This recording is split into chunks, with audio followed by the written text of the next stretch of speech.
Cinderella. Once there was a rich man whose first wife died, leaving him with a small daughter. After some years, the man married again.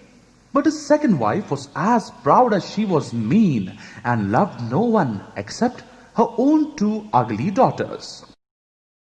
These girls, in turn, were jealous of the man's first child and soon made themselves the center of the household, forcing the girl to become their servant.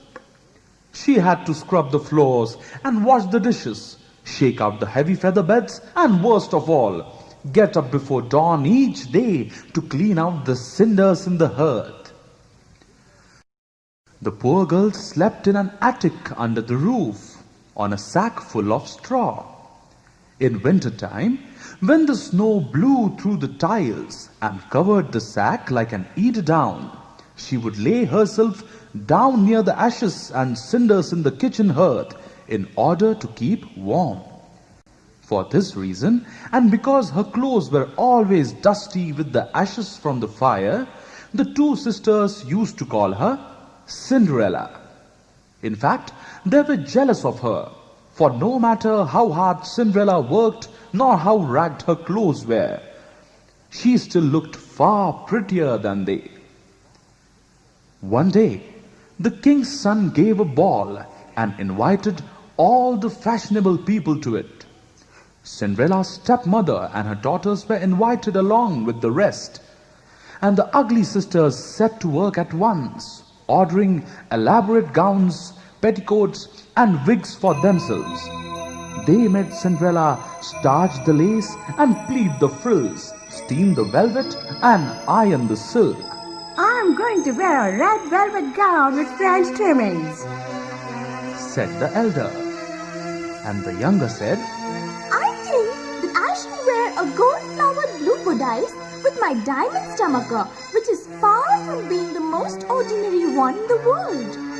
They sent for the best hairdresser they could get to make up their wigs, and the most fashionable dressmaker to sew their new robes. And they brought beauty patches from the smartest shop in the city to stick on their faces. While Cinderella helped them arrange their hair, they teased her about the ball. Wouldn't you like to go too? They asked. Oh, but of course you can't. Everyone there would laugh at the cinder dust on your dress. Anyone other than Cinderella would have done their hair badly and ruined it. But she was a good, kind person and made them look as beautiful as she possibly could. On the day of the ball, the ugly sisters spent hours admiring themselves in the oval mirrors in their rooms. At last, the hour of the ball drew near, and they stepped into their coach and drove off to the palace in a cloud of red and blue flounces and frothy lace. Cinderella watched them until they were out of sight. Then she went back to her seat by the fire and cried her heart out from loneliness and sorrow. Suddenly, there was a tapping at the window, and a strange lady entered the kitchen. She had green eyes and a long cloak, and she carried a small wand in her hand. She asked Cinderella what was the matter. I wish I could. Cinderella was crying so hard that she could not finish her sentence. My dear, you wish you could go to the ball. Well, so you shall. A long time ago, when your mother was still alive, I became your fairy godmother. Now, be a good girl, my child, and run into the garden and bring me a large golden pumpkin. Cinderella hurried into the garden and with the help of a lantern chose the finest pumpkin there and brought it to her godmother. That lady took a little silver knife out of her pocket and scooped out the center of the pumpkin, leaving nothing but the rind. Then she struck it with a wand, and it instantly turned into a fine coach. The girl had had seen carriages with the grand ladies driving through the steer when she was scrubbing the front steps. And she had wistfully seen her sisters riding haughtily off the ball in their stylish coach. But she had never seen a coach like this, all covered in gold, the color of a pumpkin. Next, the godmother asked her to look in the mouse trap in the pantry, where she found 6 mice, all alive. The fairy told Cinderella to lift up the little trap door, and as each mouse scuttled out, she gave it a tap with her wand and turned it into a fine horse with a long flowing mane. In no time, they were harnessed to the coach and made a handsome team of 6 horses with beautiful mouse-colored grey coats. We still need a coachman, She said to Cinderella, who at once had an idea. There is a rat trap in the shed. She cried. I'll go and see if there is a rat in it that we could make into a coachman. So she brought in the trap, and inside it they found a stout rat with splendid whiskers, whom the fairy turned into a fat, jolly coachman with the smartest moustache you ever saw. After that, she said to Cinderella, go into the garden again, my dear, and you will find 6 lizards behind the watering can. Bring them to me. Cinderella had no sooner done so than the godmother turned them into 6 footmen in livery, who skipped up behind the coach and hung into its straps as tightly as if they had done nothing else all their lives. Then the fairy turned to Cinderella and asked her if she was pleased. Oh, yes! Cried Cinderella. But how can I go to the ball dressed in rags like this? Her godmother touched her once with the wand, and her clothes were turned into a gown of Indian muslin, edged with swan's down and pearls, silver and white like a summer's night. On her head lay a crown of starry flowers, and on her hand she wore a ring of gold and precious stones. Finally, the fairy changed the wooden clogs on her feet into slippers of spun glass lined with swan's down.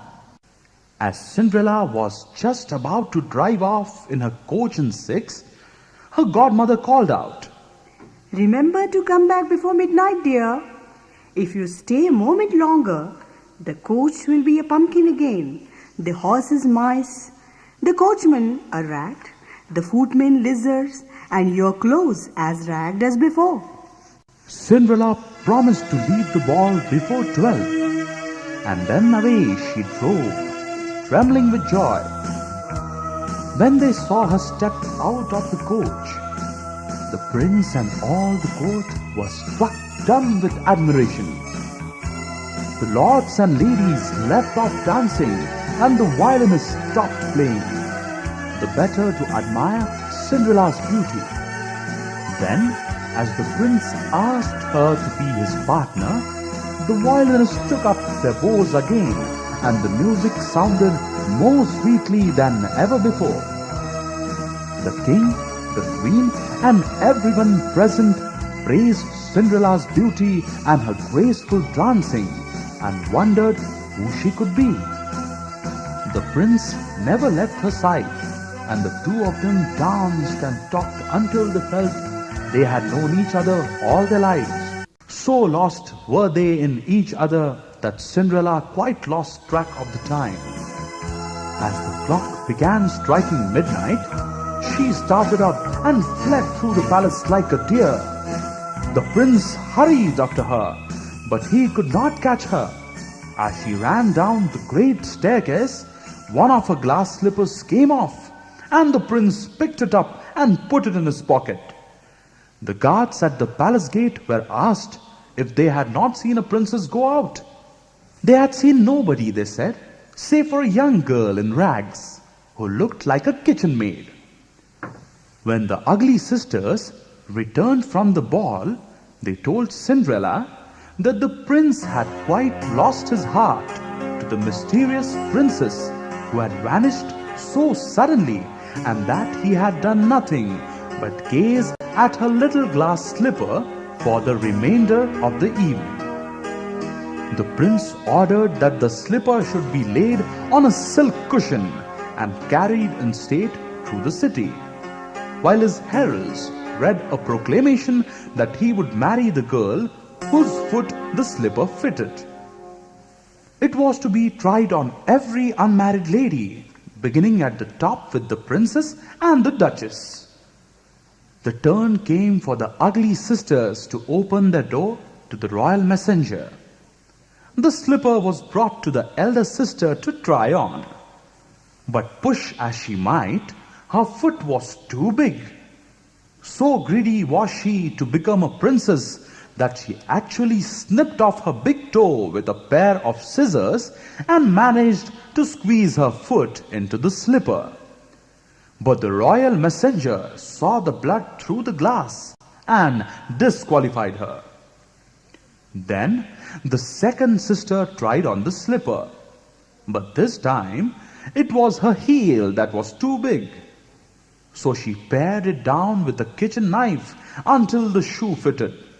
However, she limped so badly that the messenger discovered her trick and disqualified her too. Then Cinderella laughed and said, Please let me try on the slipper. Despite her sister's protests, the messenger kneeled down and slipped it on her foot. It fitted her as if it had been made of wax. Then Cinderella pulled out the other slipper from her pocket and put it on her other foot. The fairy godmother appeared at the moment and changed Cinderella's clothes into robes that were more magnificent than any she had worn before. Then her two sisters recognized her as the beautiful lady at the ball, and they threw themselves at her feet and begged her pardon for the ill treatment of her. Cinderella kissed them and said she would forgive them gladly if they behaved to her like a sister. They both promised they would from now on. She was brought to the prince, who thought her more charming than ever, and a few days later they were married. Cinderella, who was as good as she was beautiful, found husbands for her sisters too, who were wealthy and kinder than they had any right to expect.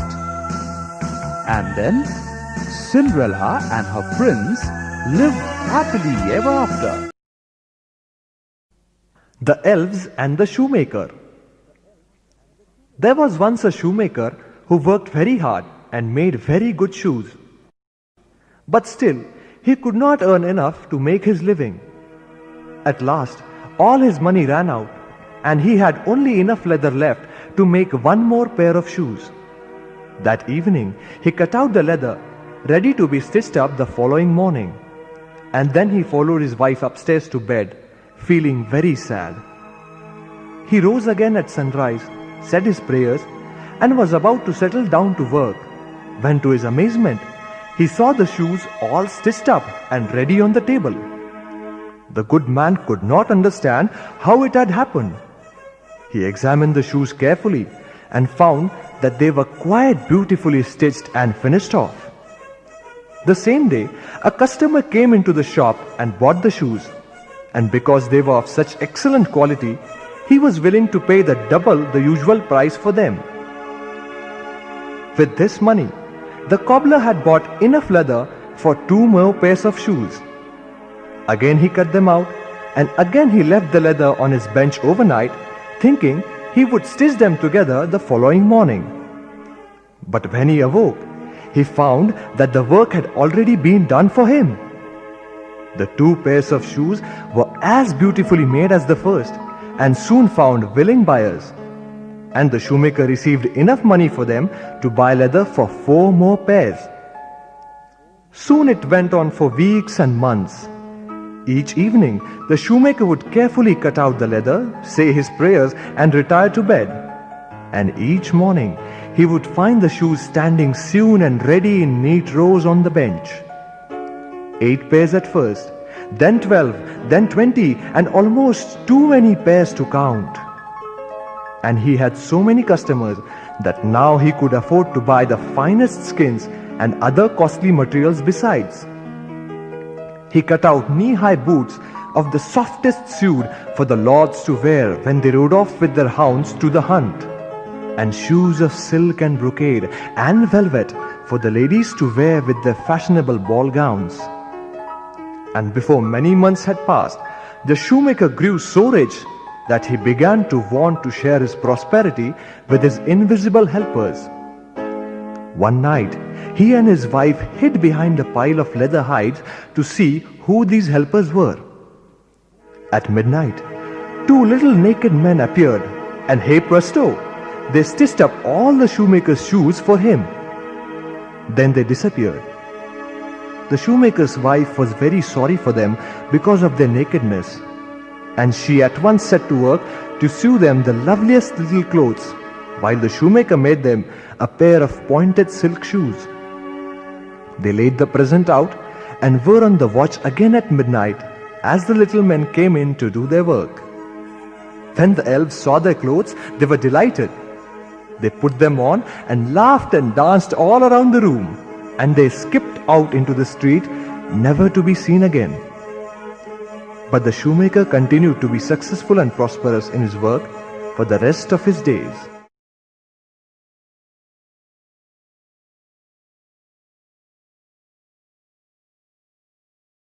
Goldilocks and the Three Bears.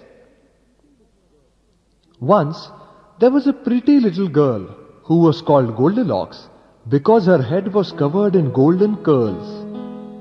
She liked to walk by herself in the woods, and when she was hungry, she would eat the wild strawberries there.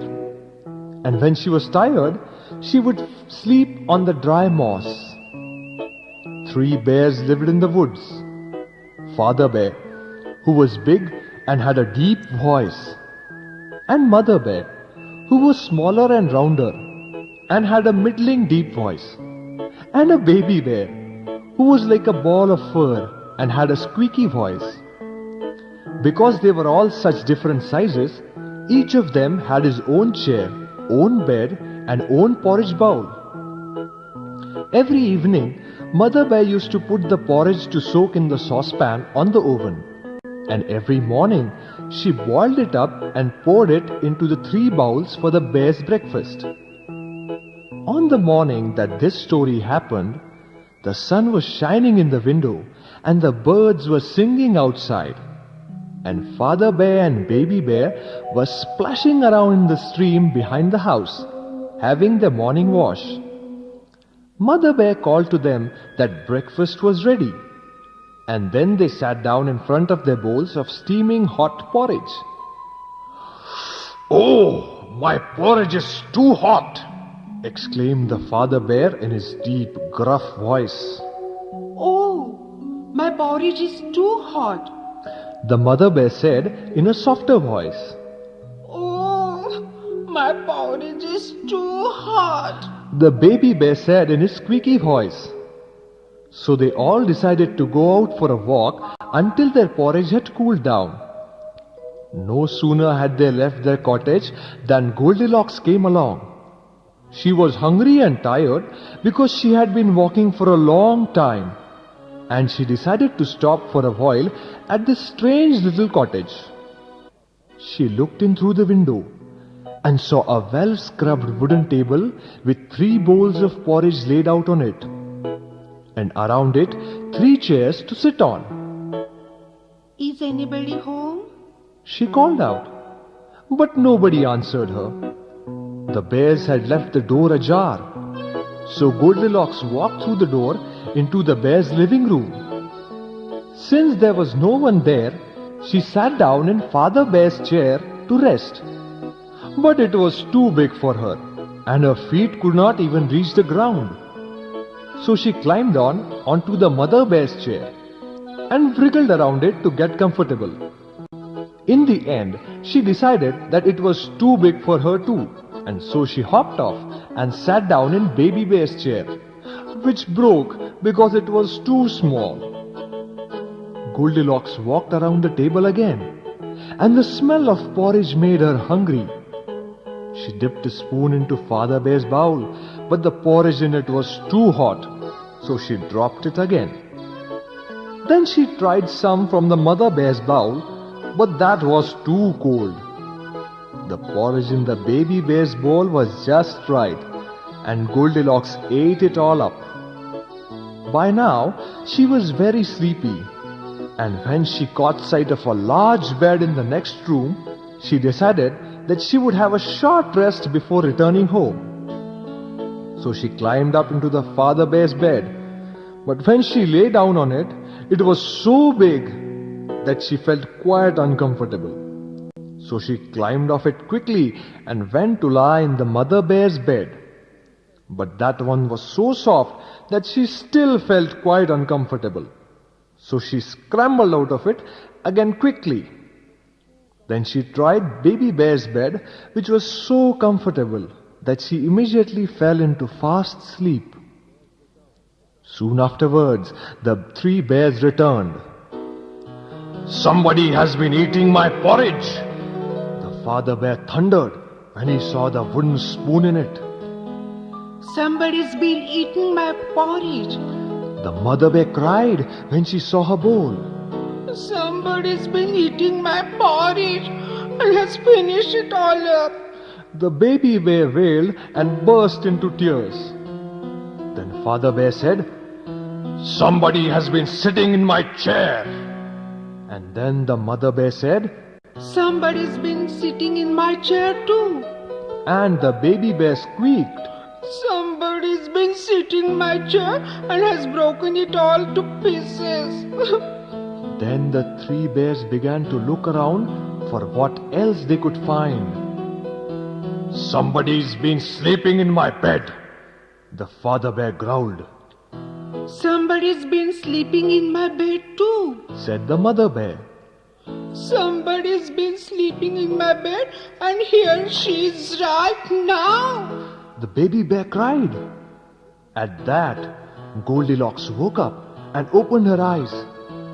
When she saw the 3 bears looking down at her, she got such a fright that she jumped off the bed and ran out of the house as fast as she could. She ran all the way home and never went into the woods again.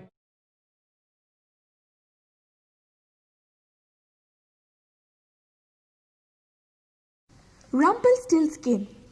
There was once a miller who was poorer than most, but he had a beautiful daughter. The girl was the apple of his eye, and her father boasted that she was lovely enough to be a queen. One day, the king rode by. He noticed the girl by the stream washing linen. How beautiful she is!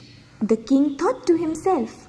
Aloud he said, What is your name? Before the girl could answer, her father replied, If you please, sire, that is my daughter. A finer girl you'll never see. The king looked down at them both with interest from his beautiful dappled grey horse. Indeed, she has a lovely face. He replied. The miller's heart swelled with pride. To be sure. But there is more to her than her face. He said. What do you mean, Miller? The king asked curiously. She can, she can... The miller tried desperately to think of something that would impress the king. His eyes met the king's, and he looked down at his feet. He watched the chickens scratch around in the yellow straw looking for grain. I think she can spin the straw into gold. He exclaimed with a look of immense triumph. But father, his daughter broke in, dismayed at these untrue words. A rare girl indeed. The king said and smiled. If your fingers can really turn straw into gold, then your place is in my castle. Come with me, and I'll see if it is true. The girl had no choice but to obey her king, and together they rode to his castle. When they arrived there, he led her to a high dark room that was filled with straw. A spinning wheel stood in the center. The king said, You have until sunrise to spin this dry straw into gold. But if you do not, and if your father has lied to me, then you must surely die. The girl heard the bolts being drawn across the door, and she was so terrified that she started to cry. Then she noticed a little man standing in front of her. What is the matter? He asked. I'm so unhappy, wept the girl. The king has asked me to spin all the straw into gold by the morning, and I haven't a notion how to do it. What will you give me if I do it for you? The little man asked. The locket around my neck, she replied. The little man took the locket, sat himself down at the wheel, and in no time at all, the bales of straw were spun into a pile of bobbins full of rich gold thread.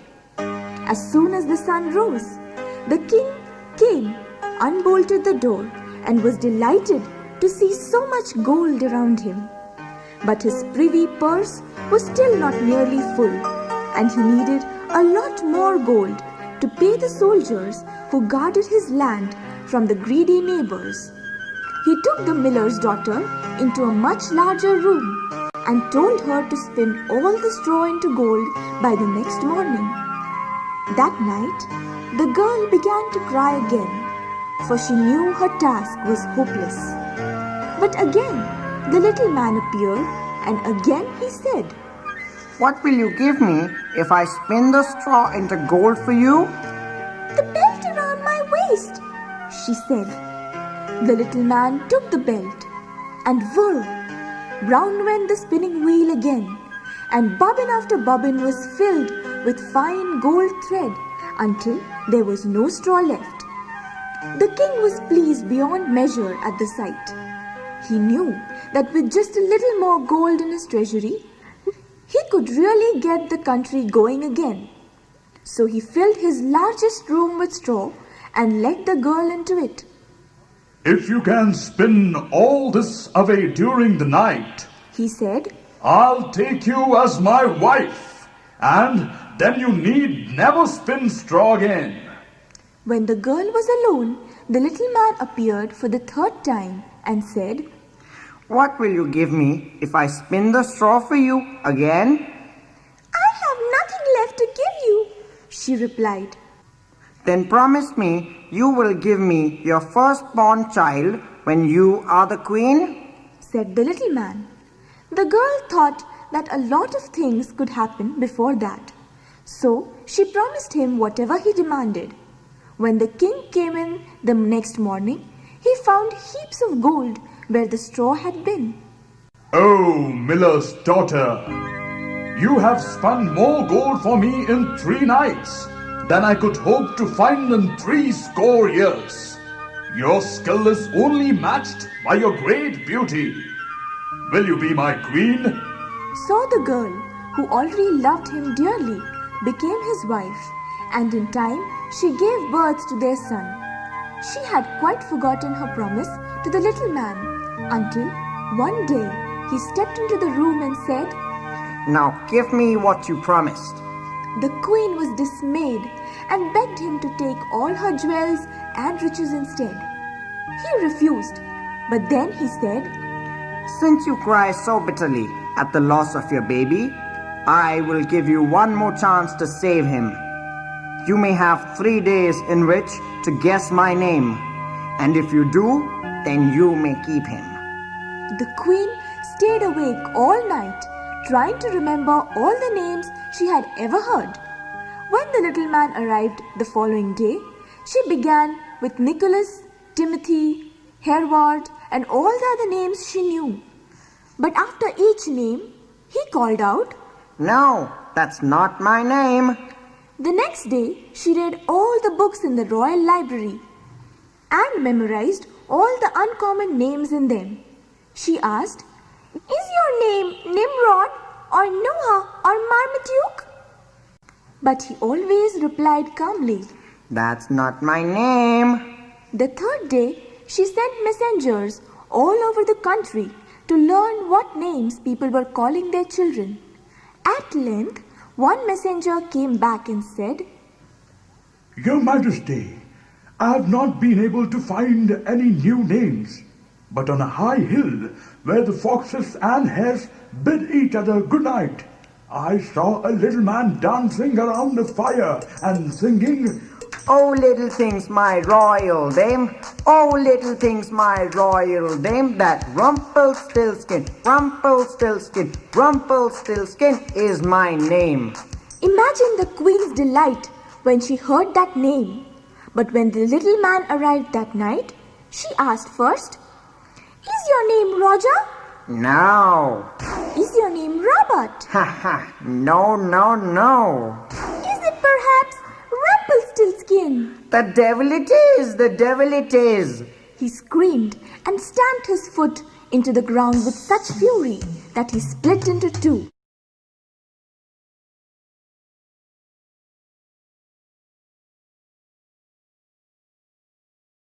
The Pied Piper of Hamelin. Long, long ago, the town of Hamelin in Germany was suddenly overrun by thousands of rats. They fought the dogs and killed the cats and put the babies in the cradles and ate the cheeses out of the vats and licked the soup from the cook's own ladles, made nests inside men's Sunday hats, and even spoiled the women's chaps by drowning their speaking with shrieking and squeaking in 50 different sharps and flats. The people of Hamelin were not prepared to sit quietly by while the rats gobbled the food off their tables. They chased them out of their houses with brushes and brooms and pokers and pails. But the rats just whisked their tails and scurried back in again. Soon every scrap of food had vanished. The people gathered outside the town hall and demanded that the mayor do something about ridding the town of these vermin. Their angry shouts quite frightened the mayor. He came out onto the steps and said in a shaky voice, As a mayor of this historic town, I declare that it is a great pity that our law-abiding citizens are troubled by rats. But the people weren't satisfied with these words. They wanted action. And this was just what the mayor couldn't afford. Instead, he held a bag of gold up in his hand and promised to give it as a reward to anyone who could clear the town of the rats. Suddenly, a voice was heard above the noise in the square. I'll rid your town of rats! It called. Everyone stopped shouting and turned round to see who was speaking. A stranger stood there. He was barefooted and wore a tunic of yellow and red and a high-pointed hat with a long feather in it. Around his neck hung a pipe. His name, he told them, was the Pied Piper. The people all laughed at him because he looked so strange, but he paid no attention to them. If I can rid your town of rats, will you give me the gold? He asked. Of course. So the piper stepped back and put his pipe to his mouth. He puffed out his cheeks and blew a long silvery note, and then another. And ere 3 shrill notes the pipe uttered, you heard as if an army muttered. And the muttering grew to a mighty rumbling, and out of the houses the rats came tumbling. Great rats, small rats, lean rats, brawny rats, brown rats, black rats, grey rats, tawny rats. Fathers, mothers, uncles, cousins, families by tens and dozens, brothers, sisters, husbands, wives, followed the piper for their lives. The mayor himself helped to pull wide the huge town gate, and out the flood of rats poured into the open countryside, with the piper at their head, still playing. At length, they reached a distant valley where the largest Swiss cheese they had ever seen stood waiting for them. With one accord, they ran up to it, and in its thousands holes, till the tail of the last rat had disappeared in sight. Then the holes in the cheese closed up, and it slowly faded away until no more than a golden mist remained. The piper hurried gaily back to the town of Hamelin to collect his reward. The people were still crowding the city walls, and when they caught sight of the piper returning, they cheered him loudly. It was only the mayor who frowned. Give this barefoot wanderer a bag of gold? He grumbled. Why? All he has done is pipe a tune and go for a walk in the country. So, instead of the money bag he had promised, he tossed the piper just one gold coin. The people who were as mean as the mayor and did not want their gold to go to a stranger quickly forgot the service the piper had done. All you did was play a tune? Not worth it. They shouted and jeered. The Pied Piper began to frown. How dishonest and ungrateful they are. And their children will grow up to be the same. I can save them from that.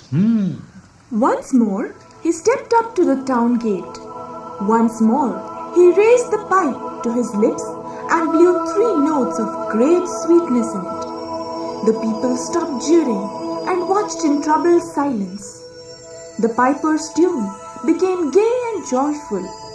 He began to dance up and down as if he were giving an invitation to all the children in the town to come out and join him. Then all the doors in the town popped open, and out the children of Hamelin came running. Children of all ages, even little ones scarcely able to toddle, tumbled into the streets.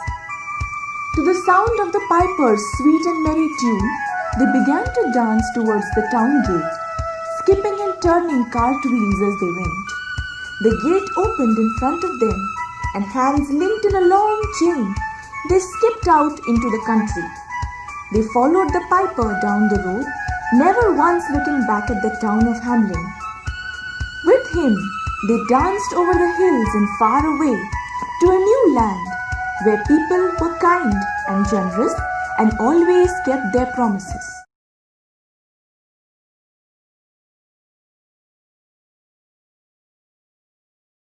The Princess and the Pea. There was once a prince who wanted to get married. Being a prince, of course he had to marry a princess. But he had been brought up by his mother, the queen, to be very particular. She must be a real princess, he insisted. Nothing less would do. There were no princes in his own kingdom, so he traveled all over the world searching for one. But every princess who was introduced to him seemed to have some fault. Either her feet were too big, or her nose was too long, or her voice was too squeaky. He just couldn't find a real princess anywhere. So he returned to his kingdom very disappointed and thinking he would have to give up the idea of marrying altogether. One night, soon after he got back, the rain began to fall in torrents, and lightning and thunder shook the sky. Everyone was crouched around their fires, listening to the wind, when a knock was heard at the palace gate. The old king put on his boots and went to open it. There, standing in the rain, was a princess. But what a sight she looked! Her golden hair stuck to her graceful neck, and the rain was running out of her silk shoes. Yet she said she was a real princess. She said she was on her way home to her own country from a visit to a neighboring kingdom when she was caught by the rain. We'll soon see about that, thought the queen, when the princess was brought inside and introduced to everyone. That's the most unlikely story I have ever heard. No real princess could ever look so bedraggled. Guarding against being washed, the cunning old queen thereupon took a dried pea from a kitchen jar, went cautiously up to the guest room, and put it in the center of the prince's bed. Next, she smuggled 20 mattresses out of the linen closet and laid them one after another on top of the pea. You never saw such an assortment of mattresses. They were all of the finest quality, of course, in this, as in all else, only the best would have found a place in the fussy queen's household. So out came a mattress of goose feathers stitched into quilted pale pink satin, another of lustrous purple silk enfolding the fleeciest lamb's wool, a third of the purest white muslin encasing a billow of swan's down. There were strip mattresses, sprigged mattresses, brocade, linen and lawn mattresses, and yet to come were mattresses of the supplest cloth of gold interwoven with the royal initials and the royal coat of arms. Finally, the queen topped off all these accumulated layers with 20 feather quilts. There! She murmured at last, huffing and puffing a bit by now after so much unwanted effort. Now we will see whether she is a real princess or not.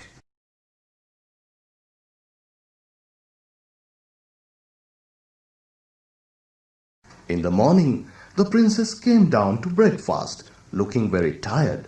My dear, did you sleep well? Asked the old queen. No, I didn't. Replied the princess. I don't know what was in the bed. Something as hard as a rock and as big as a cannonball. In fact, I think it was a cannonball. I'm bruised black and blue all over. Then everyone smiled with delight, for now they knew that she was a real princess. No one else could have such delicate skin. The prince immediately took her for his wife. As for the pea, it was taken out of the bed and put in the Royal Museum, where it probably remains to this day.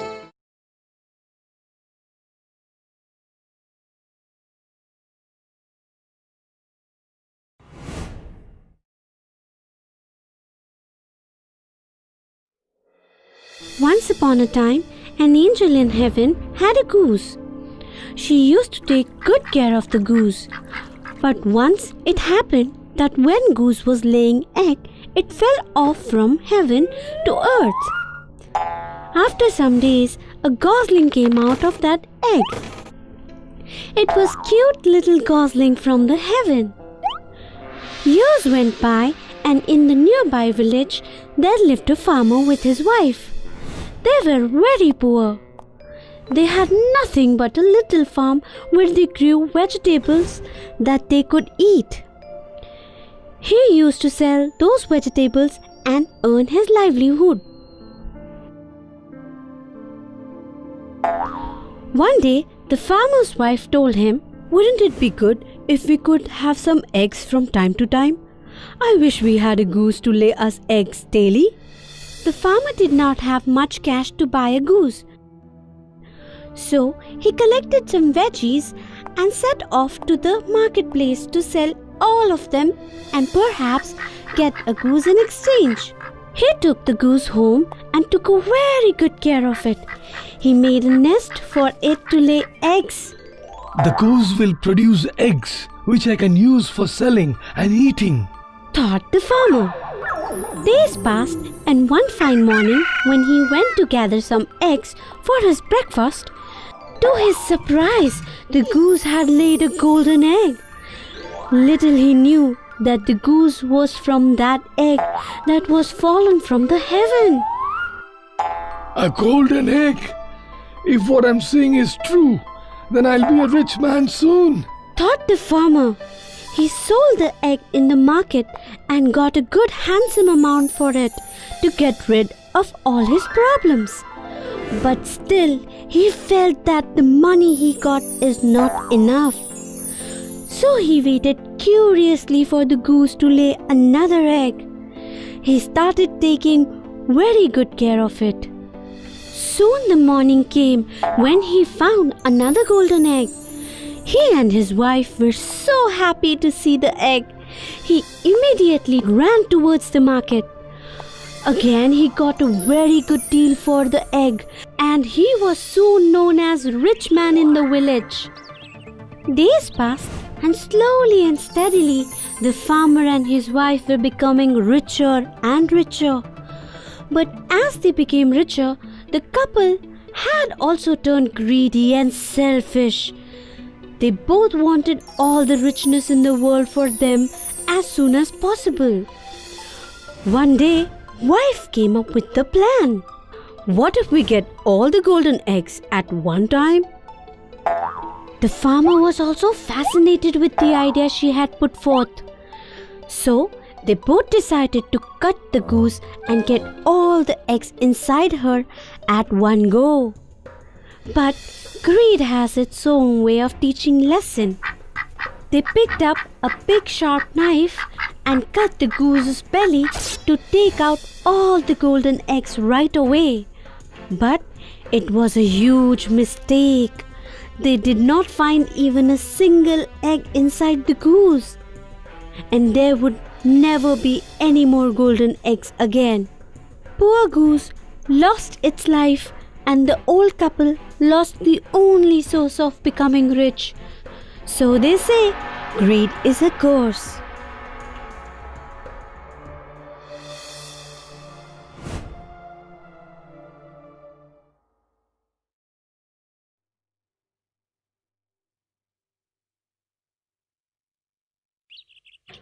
Once upon a time, a girl who wore Red Color Riding Hood was bringing treats for her grandmother. She loved that riding hood so much that she was named as Little Red Riding Hood. La la la la la la la la la. Singing, she went through the jungle, enjoying her path with beautiful flowers, birds, and butterflies. At a particular point, she got distracted by beautiful looking colorful flower. She thought, won't my mom be happy if I add those beautiful flowers with this wine, cake and bread? But my mom told me to head straight to the grandmother's house and not get distracted or talk to strangers. Collecting flowers won't take much time. Ignoring her mother's sign, she went off the path and started collecting flowers.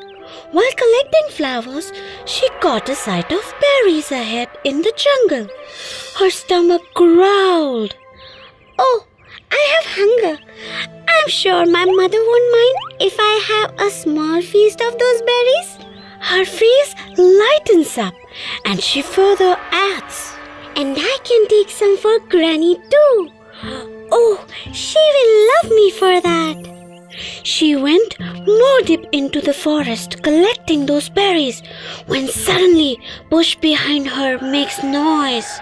Suddenly a big bad wolf approached her. She was little scared to see the wolf. What are you doing out here, little girl?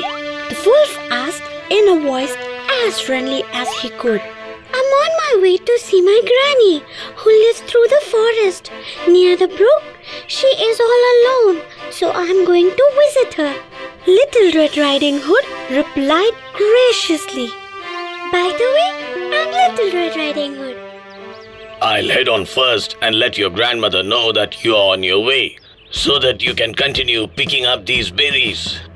The wolf said cunningly. Oh, thank you so much, Mr. Wolf. Also, tell her I'm getting good treat for her. She will be very happy. The wolf thought, the days seem good today. I can gulp down an old woman, which will fulfill my hunger, and then a little girl as a dessert.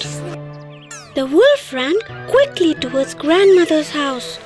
Little Red Riding Hood went ahead to collect more berries when she soon realized that she had lost her way. I think I have lost my way. How will I go to Granny or back to my home now? Feeling sad, she sat on the foot of a tree and started to cry. I should have not ignored my mother's warning. While she was crying, a hunter was passing by who heard her crying and followed the sound and reached her. What are you doing out here, little girl? I'm on my way to see my granny who lives through the forest near the brook, but I have lost my way. This forest is a dangerous place to be. There are some wild animals too. Come, let me help you reach your grandmother's house safely. Wild animals? But they seem to be good. I met one of them, Mr. Wolf. The cunning wicked wolf? I have been looking for him since a while now. Where is he? He left to inform my granny that I am on my way with treats for her, and I will be there soon. Oh, little girl, we should head fast to your grandmother's place. She might be in danger. Little Red Riding Hood realized what a mistake she had done by talking to the big bad wolf. She walked quickly with the hunter as she was extremely worried for her grandmother's safety. Soon enough, they reached the grandmother's house. She knocked the door and heard her voice from inside. Who is it? I'm Little Red Riding Hood, Granny. I came to meet you and got some treats for you. Oh, please come in, my dear. The door is open. The hunter said, You should go and meet your grandmother while I guard your house from that wolf. She went inside the house and saw Granny in the bed. But it was the wolf who had already gulped down Granny and disguised himself laid down in the bed. Looking so different and weird to Little Red Riding Hood, she asked, Granny, why are your eyes so big? So that I can see you better, my sweetheart. And why are your ears so big, Granny? So that I can hear you better, my dear. And why is your nose so big then? So that I can smell you better, my darling. She saw pointed big teeth, and shivering she asked, Why is your teeth so big and pointed?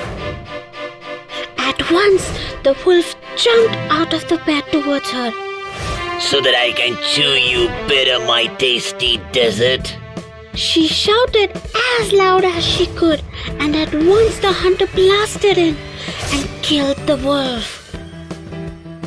He then cut the wolf's stomach and saved the grandmother too. Little Red Riding Hood was so happy to see her granny back again. They both hugged each other, and then she turned towards the hunter and said, Thank you so much, Uncle. Please join us for this lovely treat. Treat? Wow! Yes, I will. Yes, I will. They all laughed and enjoyed the cake, bread, berries, and wine together.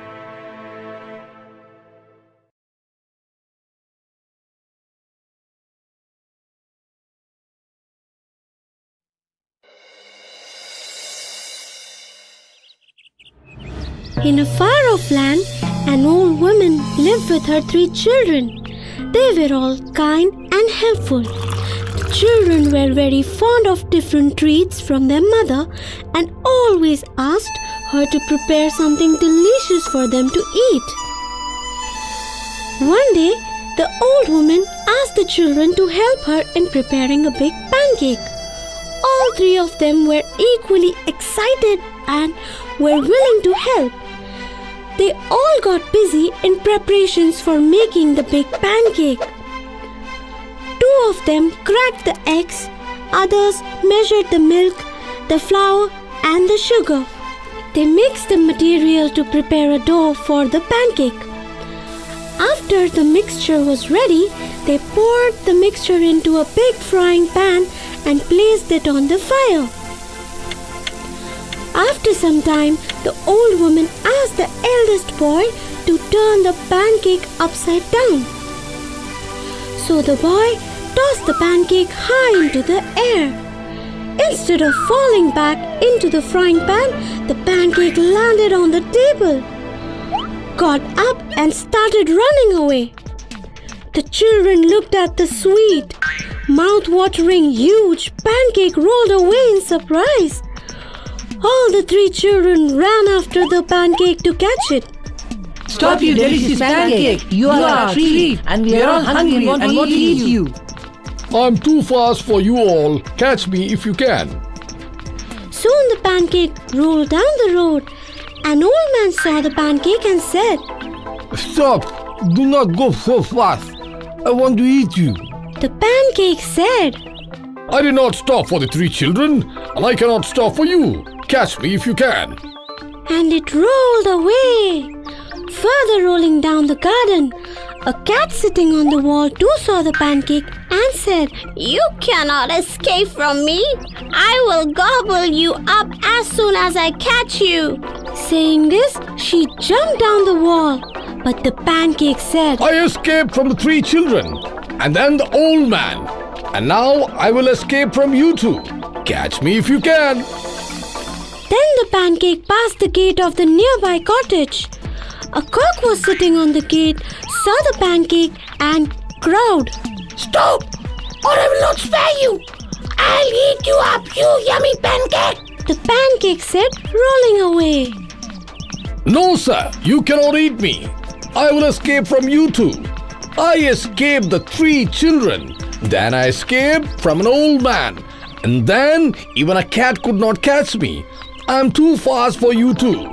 Catch me if you can. The cock did not give a heed to what the pancake said, and he too started running after it. As the pancake passed a pond, a duck saw it. The duck too wanted to eat it. So he waddled after the pancake and shouted, Stop, I'm hungry and you smell so good. I want to eat you. You cannot escape from me. Said the duck. But the pancake said, I don't want to be eaten. First, I escaped from the three children. Then I escaped from an old man too. Even the cat and the cock tried their luck to catch me. And now I will escape from you too. Catch me if you can. But the duck continued to waddle. Just near the green field, there was a cow. When the big pancake was rolling by the field, the cow shouted, Stop, big pancake, stop! You look so delicious. I want to eat you. But the pancake laughed at her as it ran faster and said, Sorry, madam, I don't want to be eaten. Before you three boys, an old man, a cat, a cock, and a duck from a nearby pond also wanted to eat me up. You can also catch me if you can, but make no mistake, I will escape from you too. But the cow too galloped after the big pancake. As Pancake rolled through the forest and reached the river, there was a hungry wolf sitting at the bank. The wolf howled, Stop where you are and do not run away like this. No, sir, I am not in a hurry to be eaten. And do not try to be smart. You cannot catch me. I escaped from the three little children. An old man tried to catch me. A cat and a cock tried their best, but they too failed. A duck and a cow tried their luck, but alas, they failed too. I am sure you will fail in your attempt. But I do not want to eat you up. I want to make friends with you, said the wolf. Really? I am so happy, said the pancake as it stopped and came closer to the wolf. I anyways cannot swim and I want to cross the river. Would you help me? Why not? I'll be glad to carry you across the river. You just climb onto my nose. The wolf said very innocently. The big pancake did what it was told to do by the wolf. No sooner had the pancake climbed onto the wolf's nose, it was tossed high up in the air and fell right into the wolf's open mouth. The wolf swallowed it, licking the remains onto his lips.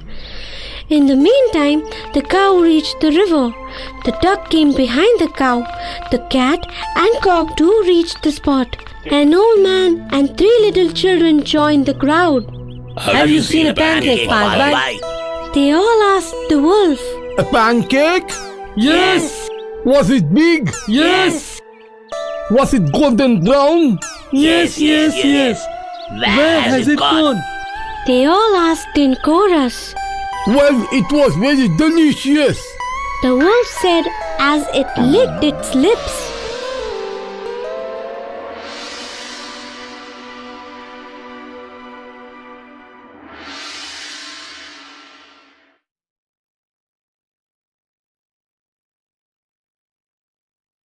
Once upon a time, there lived an evil ogre. He was extremely dangerous and had special powers of shape-shifting into animals. He used to change into a dangerous animal and used to hunt people from the nearby village for his meal. People of that village were scared for their lives. No one knew where he lived or where he comes from, except one cat named Puss from the village. Puss was a dear pet of an old miller from the same village. The miller had 3 sons. The 2 elder brothers were very lazy and left most of the hard work to the youngest. When the father died, all he owned was divided between his sons. The mill he left to the eldest son, the donkey to the second, and to the youngest he left his dear cat Puss. The elder brothers left the youngest on his own, and so he was very unhappy. He said, Alas, this cat is of no use to me, and I am too poor even to feed her. While he was sitting and thinking what he should do to get his bread and butter, Puss jumped and said, Don't worry, master. I'll get your living for you. The miller's son could not believe on his eyes, and rubbing it in surprise, he said, You can talk? Your father left me to you as I can do many other things, if you do what I tell you to do. What can I do? Only buy me a hat, a pair of boots, and a large bag. Leave the rest on me. The miller's son spent his last pennies and gave him a very smart hat with a feather in it, a pair of brown-colored boots, and a nice large bag. The cat then put on his pair of boots and his hat and then took his bag and at once headed towards the jungle. It was a rare thing to see, and so miller's son called him Puss in Boots. Puss picked some carrots from the farm on his way to the forest and put them in the bag. Not very far from the mill, there was a rabbit warren where Puss put that bag down with its mouth wide open. He then hid himself into the bushes. As the little greedy rabbit sniffed the fresh carrots and jumped into the bag to eat, Puss pounced on the bag and pulled the string of the bag. Puss carried the bag with a fat rabbit in it on his shoulder and came to the king's palace. He bowed before the king and said, Your Majesty, I have a present for you from the estate of my master, the Prince of Carabas. Taking a fine rabbit out of his bag, he said, My master has sent this rabbit for you with his respects. The king accepted the present. In the days that followed, Puss in the Boot regularly visited the king, carrying hares, partridges, and turkeys, and presenting them all to the king in the name of Prince of Carabas. Finally, King told Puss, Tell your master that I am pleased to accept his gifts. One day, Puss heard at the palace that the king and his princess daughter were planning to drive beside the riverbank. He raced home to his master and told him about his visits to the king's palace. He then said to him, If you will follow my advice, your fortune is made. I want you to go and swim in the river. If anyone asks your name, you have to say that you are the Prince of Carabas and leave the rest to me. The miller's son did what the cat advised him to, and while he was in the water, Puss took away all his clothes and hid them in the bushes. As the king's carriage arrived, Puss ran towards them shouting, Help! Help! Help my master, the Prince of Carabas!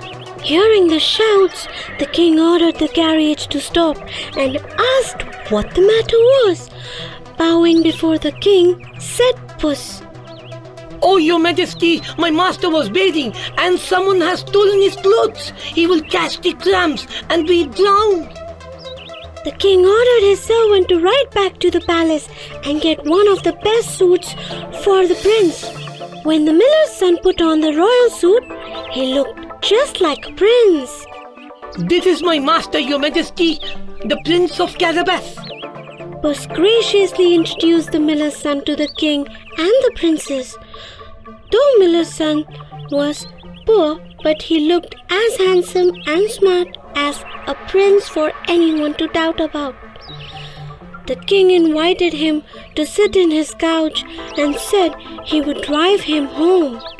Puss told the coachman where to go and ran ahead of the carriage across the field. On his way, Puss met some haymakers. He warned them.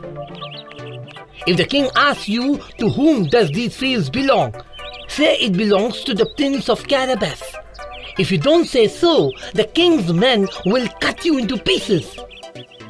The haymakers were so frightened that they promised to obey the cat. Puss warned everybody who met him on the way.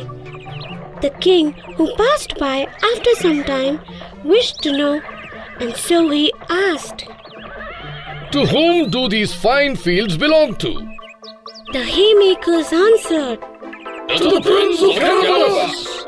King was very pleased, and turning to the miller's son, he said, You have a fine property. Running ahead, the clever cat reached the huge castle where he knew the ogre lived. Though terrified, he entered the castle boldly and said, Oh, great ogre, I'm a great admirer of your powers.